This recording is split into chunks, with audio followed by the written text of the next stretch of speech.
హైదరాబాద్ అంతా పసుపు పచ్చగా కనబడుతుంది. తెలుగుదేశం మహానాడులే లోకేష్కే పెద్దపెట్టి వేసిండ్రు. ప్రతి ఒక్కరు లోకేష్ నామమే జపించిండ్రు.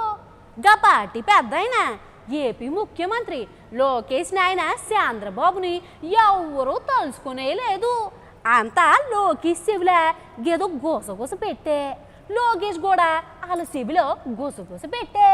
గాళ్ళు లోకేష్ చెవిలో ఏం చెప్పిండ్రు, లోకేష్ వాళ్ళతోని ఏం గుసగుసలాడిండ్రు.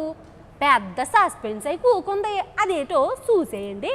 ముచ్చటగా 3 రోజులు జరిగే 34వ తెలుగుదేశం పార్టీ మహానాడు మొదలైంది. హైదరాబాద్లో జరుగుతున్న ఈ మహానాడులో అన్ని వింతలే కనబడబట్టే. ఈ మీటింగ్లో అందరి చూపు నారా చంద్రబాబు కొడుకు లోకేష్ మీదనే పడబట్టే. ఓ చాలా మంది అక్కడికి వచ్చిండ్రు. పార్టీ జెండా ఎగిరేసి పార్టీ అధ్యక్షుడు చంద్రబాబు మహానాడుని సురువు చేసిండు. అక్కడికి వచ్చిన వాళ్ళంతా మైకు పట్టిన వాళ్ళంతా లోకేష్ పేరునే ముందుగా ఎత్తే. లోకేష్ పేరు మహానాడంతా మారుమోగబట్టే. గాయనే ముందు కాబోయే సీఎం అనబట్టే. అందుకేనేమో అంతా లోకేష్ నామజపం చేయబట్టే. స్టేజ్ ఎక్కిన వాళ్ళంతా చంద్రబాబు కన్నా ముందే లోకేష్ స్థానకు పోయి ఏదో చెవిలో గుసగుస పెట్టిండు.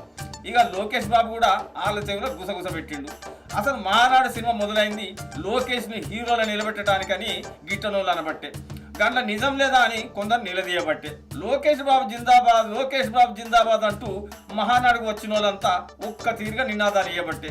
గా నినాదాలతో గండిపేట అంతా మారుమోగబట్టే.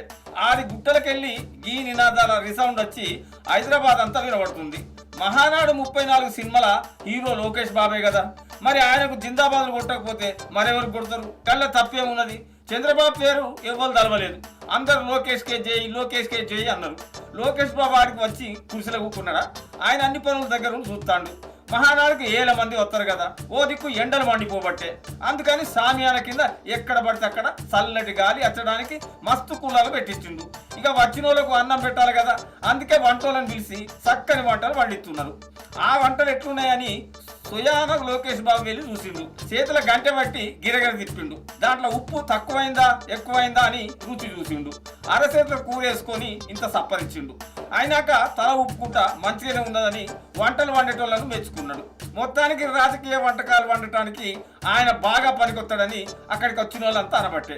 ఇక తెలుగుదేశం అంటే గిట్టనోళ్ళు గిదంతా లోకేష్ను సీఎం చేయడానికే అని అంటుండ్రు. దానికి వాళ్ళు చెప్తున్న లెక్కలేంటయ్యా అంటే, అసలు తెలుగుదేశం పార్టీ ప్రాంతీయ పార్టీ. దానికి ఇప్పుడు ఏమని ఐలాన చేసిండ్రు? దాన్ని జాతీయ పార్టీగా తీర్మానం చేసిండ్రు. అంటే చంద్రబాబు ఢిల్లీలో కూర్చొని రాజకీయం నడుపుతాడు, గీడ లోకేష్ సీఎం కుర్చీలో కూర్చుంటాడని అనబట్టే. ఈ మహానాడు 34 సినిమాకు కథ, స్క్రీన్ ప్లే, మాటలు, పాటలు, నిర్మాత, దర్శకత్వం కూడా అన్ని చంద్రబాబే అని అంటుండ్రు.